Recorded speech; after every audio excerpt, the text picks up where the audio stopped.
E nós vamos conversar agora com a cientista política e professora da PUC de São Paulo e da Escola de Sociologia e Política de São Paulo, Rosemary Segurado. Bom dia, Rosemary. Bom dia a você, bom dia a todos que nos ouvem nessa manhã. Rosemary, nós estamos entrando na segunda semana do segundo turno das eleições presidenciais, após uma primeira semana que foi mais de rearranjo, de reorganização das campanhas. A partir de agora, pelo que já vimos no horário eleitoral gratuito e também na própria movimentação dos apoios, que se pode esperar dessa semana na disputa pela presidência da República, Rosemary? Bom, acho que, claro, né, eleição bastante intensa, né, aí com essa reconfiguração do tabuleiro pelos apoios, também por resultados de algumas pesquisas que saíram, né, Datafolha, IPEC, Quest, né, então eu acho que agora, né, foi o momento das campanhas olharem um pouco para o primeiro turno, para os resultados já, verem, né, potenciais de reconfiguração das estratégias de campanha para atuação em regiões ou em segmentos da população. Eu acho que um ponto muito importante que eu gostaria de chamar a atenção, de destacar, é o número de pessoas que não foram votar, ou seja, aproximadamente 32 milhões, uma abstenção que ela não foi maior, ela se manteve como em pleitos anteriores, mas ela é uma abstenção muito alta, né? Então, eu acho que é um dado importante, né, tendo em vista que o voto é um momento fundamental da democracia na escolha. Então, eu acho que as campanhas devem estar de olho nisso também, né? Eu gostaria também de destacar um pouco aqui, né? Eu acho que por parte do ex-presidente Lula, alguns apoios muito importantes do ponto de vista simbólico, como, por exemplo, o ex-presidente Fernando Henrique Cardoso, né, os economistas que foram responsáveis pela elaboração do Plano Real e talvez o apoio mais significativo, que foi o de Simone Tebet, que obteve uma votação muito importante e deu um apoio bastante contundente, né, dizendo que apoiaria e integraria a campanha, atividades da campanha. Também tivemos apoio importante do PDT e de Ciro Gomes, o PDT também dando essa sinalização de apoio, né, e de integração nas atividades da campanha.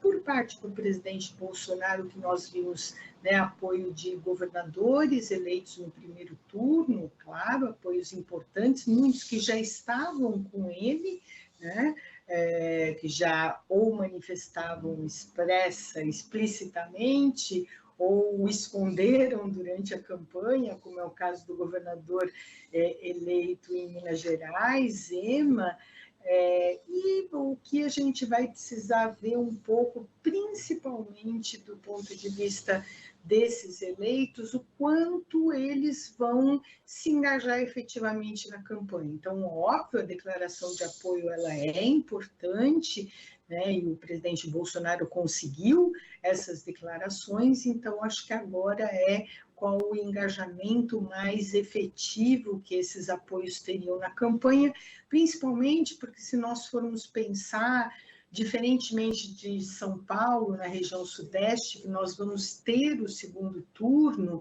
quando temos o segundo turno, as campanhas estão mobilizadas, né, de ambos candidatos, então é mais comum que esse apoio se materialize em engajamento de atividades efetivas, né? Então, assim, acho que essas seriam algumas das primeiras questões, né, que eu gostaria de destacar a respeito dessa primeira semana de campanha. Agora, Rosemary, um tema que veio à tona, principalmente por conta da eleição de uma bancada de senadores que tem alguns integrantes que são também de extrema-direita, assim como o presidente da República, é a composição do Supremo Tribunal Federal. né, que existiria uma proposta para aumentar o número de juízes da corte, o que acabaria, de certa forma, neutralizando, inclusive, o poder da própria instância máxima do judiciário brasileiro. O próprio Bolsonaro disse à Veja que tem um projeto que já chegou a ele, e Hamilton Mourão, em mais de uma entrevista, falou a respeito disso também. Tudo sempre sob uma ótica de ameaça, ali velada ou não tão velada ao próprio Supremo. Como é que você vê essa possibilidade, Rosemary? Não, essa declaração é extremamente grave para a democracia brasileira.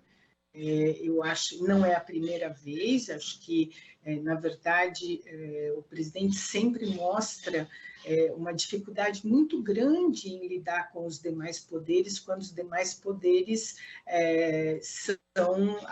têm posições, né, encaminhamentos divergentes do dele. Né? Eu acho que aqui um ponto que eu queria chamar muito a atenção, né, o risco gravíssimo dessa possível eleição do presidente Bolsonaro do ponto de vista do papel, né, das instituições e da independência e autonomia das instituições.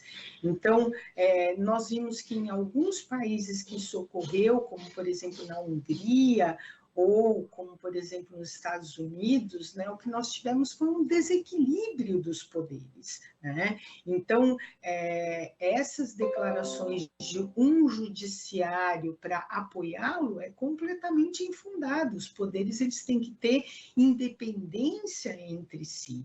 E eu acho que, na verdade, assim, hoje lendo um artigo, né, no jornal, e um jornalista coloca uma coisa muito importante. Ele fala assim, bom, se Bolsonaro for eleito, ele vai ficar aí para sempre. Por quê? Porque, claro, alterando o judiciário, alterando a sua configuração, alterando a correlação de forças, ele que já dizia, né, nomeou juízes terrivelmente evangélicos, ele vai continuar nomeando pessoas alinhadas à sua posição política e que vão fazer aquilo que ele quiser. E aí o Senado tem um papel muito importante, porque até o presente momento ele tem uma certa maioria no Senado. Por que eu estou falando uma certa maioria? Muitos senadores eleitos são diretamente vinculados a ele, outras, né, ao Centrão, que nós sabemos se for o presidente Bolsonaro, evidentemente vai apoiá-lo em todas as suas iniciativas, mas se for o presidente Lula, pode ter uma postura diferente. Então, eu acho que o que nós estamos falando aqui, mais do que a composição do judiciário, é a autonomia dos poderes e os riscos claros à democracia nesse momento. Então, eu acho que é isso que está em jogo, e nós vemos que as declarações vão aumentando o tom, inclusive em um tom de ameaça, né, ao Supremo Tribunal Federal. Olha, estamos aqui, se vocês prestem atenção, porque se nós ganharmos, nós vamos ter vocês sob, né, o nosso comando. Isso não é uma declaração de candidato à presidência, isso não é uma declaração de alguém que tenha algum nível de apreço pela democracia e pela autonomia das instituições. É um momento extremamente preocupante o que estamos vivenciando agora. E, Rosemary, justamente por isso, mas não só por isso, pelos ataques recorrentes a instituições que foram promovidos pelo presidente Jair Bolsonaro e também por seus apoiadores, você acha que a sociedade, de uma forma geral, já conseguiu compreender que essa não é uma eleição qualquer, que essa é uma eleição diferente de todas as outras que a gente teve desde o início da redemocratização? Olha, eu acho que uma parcela da sociedade, sim. Acho que uma parcela da sociedade compreende isso, né? E tem ido, né, a público declarar a defesa da democracia, para além, inclusive, né, de um apoio a uma certa candidatura, embora nós tenhamos que ser muito claros nesse segundo turno, né? Quer dizer, assim, a declaração de apoio à democracia hoje, como alguém pode se dizer favorável à democracia e apoiar alguém que tem declarações como essa do presidente Bolsonaro? É bastante difícil, né? Então, eu acho que o campo democrático, o campo progressista, precisa ampliar essa explicação, porque muitas pessoas, há um debate muito técnico, muitas vezes, porque, né, envolvem questões técnicas, né, de difícil compreensão para uma parcela significativa da população. E eu acho que uma coisa muito importante é que o presidente Bolsonaro, ele nessas eleições mostrou, inclusive, né, como ele pretende conduzir, né, a questão orçamentária do país, quer dizer, assim, deixou o orçamento nas mãos do Centrão, que inclusive favoreceu que muitos desses desses senadores e deputados eleitos, né, mostrassem essa configuração tão conservadora. Eu acho que isso é importante. O Centrão avalizou esse processo, mas a questão é que nós estamos num determinado momento que é preciso que fique claro para a população que a continuidade deste presidente, ela é um risco à democracia e ela é um risco para a própria economia do país. Então, eu sei que, né, os auxílios que foram distribuídos de última hora, né, às vésperas da eleição, de forma absolutamente inconstitucional, eles são fundamentais para uma população que está enfrentando níveis de inflação, né, para colocar comida na mesa muito importantes, né? Porém, o que pode acontecer? Nós podemos ter, né, uma escolha que esses benefícios concedidos agora terminarem, não há previsão orçamentária para a continuidade deles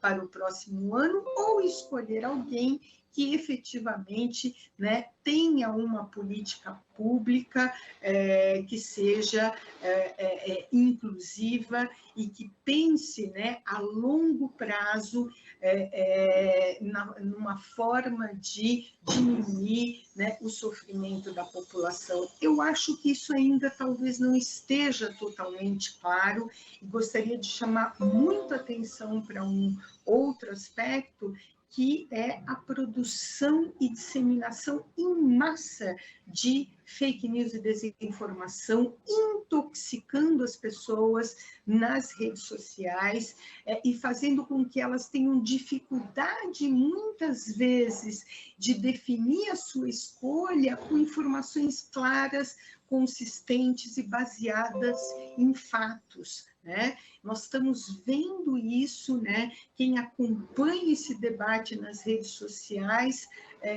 fica estarrecido com a baixa qualidade do debate político, né?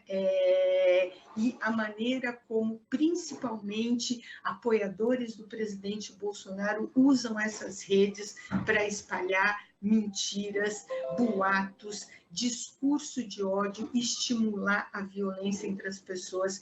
É uma eleição dramática, é uma eleição como nunca vimos desde o período da redemocratização, e por isso ela precisa fazer com que a gente reflita, com que a gente pense ou repense as nossas escolhas, porque dela depende, né, os próximos anos da nossa estrutura democrática, da nossa dinâmica democrática. Estou muito preocupada, né, efetivamente preocupada com esse contexto que nós estamos vivendo de ameaça à democracia na atualidade.